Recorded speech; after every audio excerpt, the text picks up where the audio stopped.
Salam, apa kabar saudaraku? Hari ini bertemu kembali dengan saya lewat siaran video ini. Kembali saya akan menyampaikan firman Tuhan kepada Bapak Ibu jemaat yang dikasihi oleh Tuhan. Dan harapannya kita tetap dalam kondisi yang sehat, kuat, dan sukacita, dan tetap berpengharapan. Nah, hari ini dalam ibadah minggu pagi ini, saya akan menyampaikan firman Tuhan. Namun sebelumnya mari kita bersatu di dalam doa. Kita berdoa. Tuhan Bapa di surga, kami bersyukur bahwa hari ini kami masih ada, itu karena anugerah dan pertolongan Tuhan. Dan kami akan melayani-Mu, kami akan beribadah kepada-Mu, dan kami juga mau mendengarkan firman-Mu. Biarlah Tuhan, pada waktu ini kami mendengarkan firman-Mu, Roh Kudus mengajar dan menuntun kami, sehingga kami mengerti apa maksud hati Tuhan. Kami serahkan waktu ini ke dalam tangan-Mu Bapa, dalam nama Yesus kami berdoa dan bersyukur. Amin. Nah, Bapak Ibu yang dikasihi oleh Tuhan, hari ini firman Tuhan saya akan bacakan dari kitab Matius, pasalnya yang ke-11, ayat 16 sampai dengan ayatnya yang ke-19. Begini firman Tuhan. Dengan apakah akan kuumpamakan angkatan ini? Mereka itu seumpama anak-anak yang duduk di pasar dan berseru kepada teman-temannya. Kami meniup seruling bagimu, tetapi kamu tidak menari. Kami menyanyikan kidung duka, tetapi kamu tidak berkabung. Karena Yohanes datang, ia tidak makan dan tidak minum, dan mereka berkata, ia kerasukan setan. Kemudian anak manusia datang, ia makan dan minum, dan mereka berkata, lihatlah, ia seorang pelahap dan peminum, sahabat pemungut cukai dan orang berdosa. Tetapi hikmat Allah dibenarkan oleh perbuatannya. Saya sambung kepada ayat yang ke-27 dan 28. Semua telah diserahkan kepadaku oleh Bapakku, dan tidak seorang pun mengenal anak selain Bapa, dan tidak seorang pun mengenal Bapa selain anak, dan orang yang kepadanya anak itu berkenan menyatakannya. Marilah kepadaku semua yang letih lesu dan berbeban berat, aku akan memberikan kelegaan kepadamu. Pikulah kuk yang kupasang dan belajarlah padaku, karena aku lemah lembut dan rendah hati, dan jiwamu akan mendapat ketenangan. Sebab kuk yang kupasang itu enak dan bebanku pun ringan. Demikian pembacaan firman Tuhan, Bapak Ibu Saudaraku.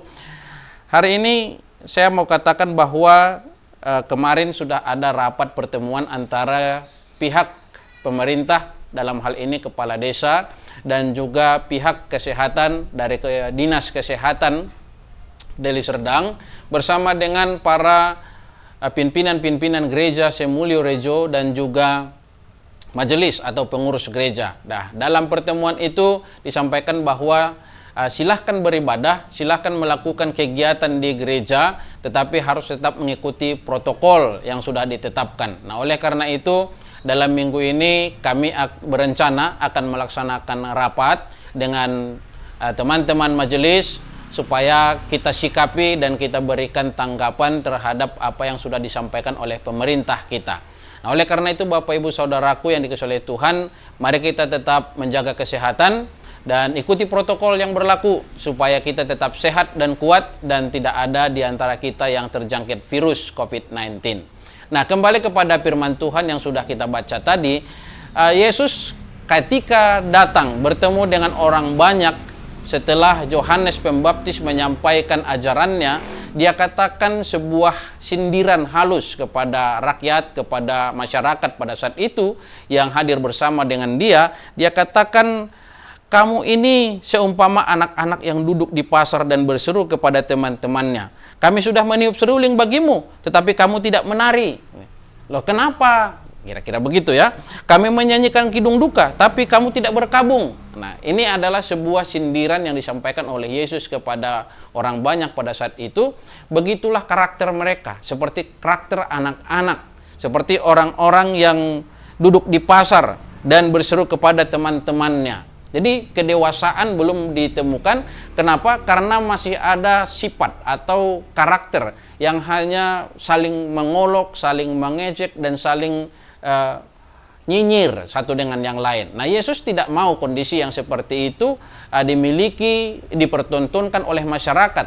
Apalagi ketika sudah diajar oleh Yesus. Nah, lebih lagi dia katakan kamu itu selalu ngomong sesuka hatimu, sesuai dengan seleramu. Nah, ketika Yohanes datang, sebagaimana kita ketahui dari Alkitab, bahwa Yohanes itu tidak makan, tidak minum, seperti masyarakat, seperti orang-orang kebanyakan. Karena dia makan belalang di hutan dan madu hutan, begitu ya. Nah, itu pun jadi bahan ejekan. Bahkan mereka bilang bahwa Yohanes itu adalah seorang pengajar, seorang guru yang kerasukan setan. Nah, coba bayangkan. Begitulah masyarakat itu pada saat itu mengejek Yohanes Pembaptis. Nah, sekarang giliran Yesus datang. Yesus tidak seperti Yohanes.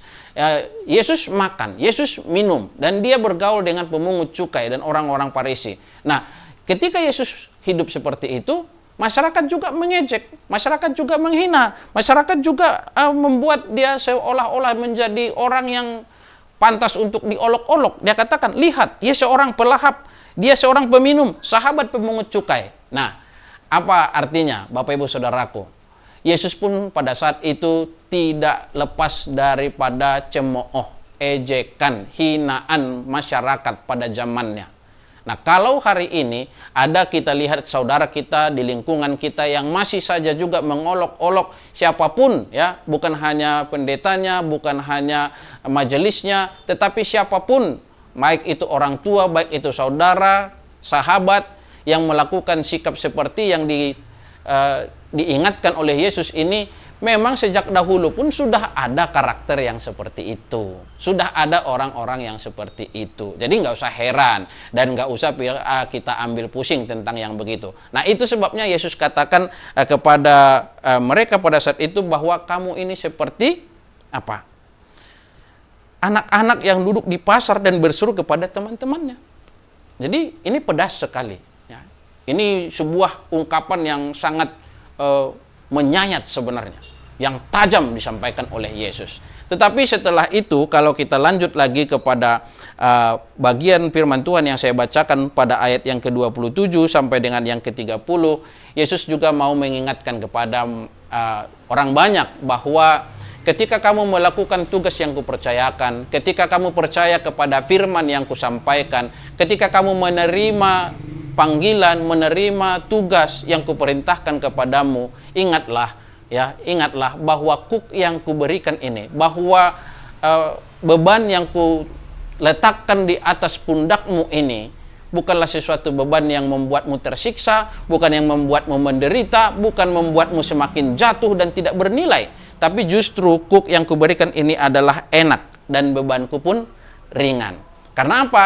Karena tugas, pelayanan, kepercayaan yang kuletakkan di atas bahumu akan membuatmu menjadi orang yang diakui di hadapan dunia, di hadapan masyarakat, dan juga di hadapan Tuhan di sorga kelak.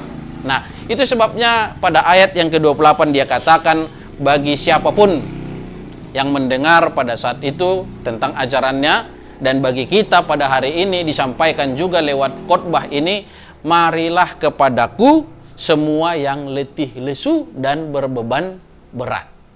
Tujuannya apa?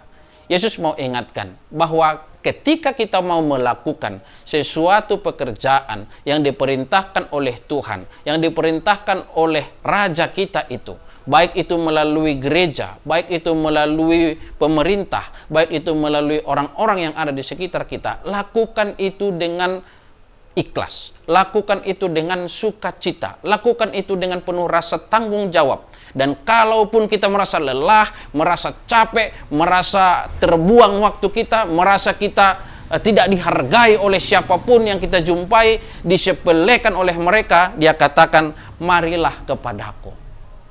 Artinya apa? Datanglah kepada Tuhan. Kalau kita memiliki beban, keluhan-keluhan ketika melakukan pekerjaan yang dia berikan, maka Tuhan akan memberikan kelegaan. Maka Tuhan akan memberikan penghiburan. Maka Tuhan akan memberikan kekuatan. Sebab apa? Upah di dunia belum tentu kita dapatkan seperti yang kita pikirkan. Tetapi upah yang kekal di kerajaan surga yang Tuhan Allah sudah sediakan, kiranya itu menjadi milik kita. Maka jemaat Tuhan, saudara-saudaraku yang terkasih, mari terus semangat mengikut Tuhan. Mari terus kita bersuka cita melayani Tuhan. Mari terus kita berpengharapan kepada Tuhan. bahwa susah senang, suka maupun duka hidup kita persembahkan hanya untuk menyenangkan dan memuliakan Tuhan. Anak-anak kita doakan, keluarga kita doakan, dan terus kita ingatkan supaya tidak ada satu pun di antara kita yang jatuh ke dalam sakit, penyakit, dan penderitaan-penderitaan yang lain. Dengan demikian, saya berharap bahwa seluruh jemaat GMI Berkat Kasih akan tetap ada dalam lindungan Tuhan. Sekali lagi, Yesus berkata, "Marilah kepadaku, semua yang berbeban berat dan letih lesu, aku akan memberikan kelegaan kepadamu." Amin. Tuhan Yesus memberkati. Kita berdoa. Terima kasih Tuhan untuk firman yang telah menguatkan, firman yang telah meneguhkan. Berkati seluruh jemaat Tuhan dimanapun berada.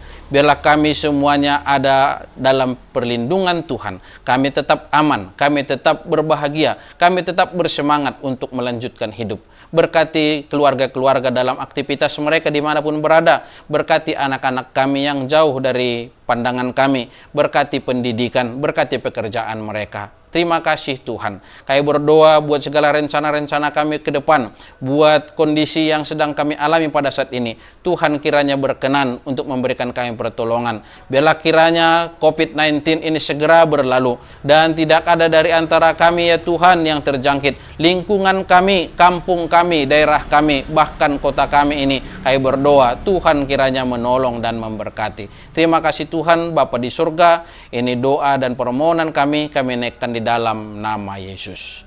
Amin. Mari kita bersama-sama mengucapkan doa yang diajarkan Tuhan Yesus, Bapa kami yang di surga.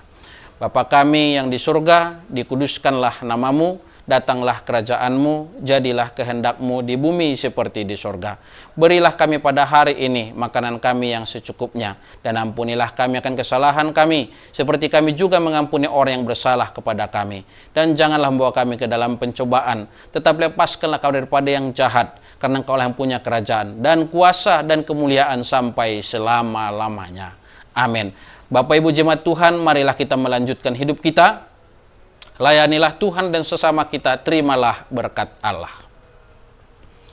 Anugerah dari Tuhan kita Yesus Kristus, pengasihan dari Allah Bapa, serta persekutuan di dalam Roh-Nya yang kudus, itulah yang memelihara, menghibur dan memberkati kehidupan kita hari ini, esok hingga Maranatha. Amin. Amin. Amin. Amin.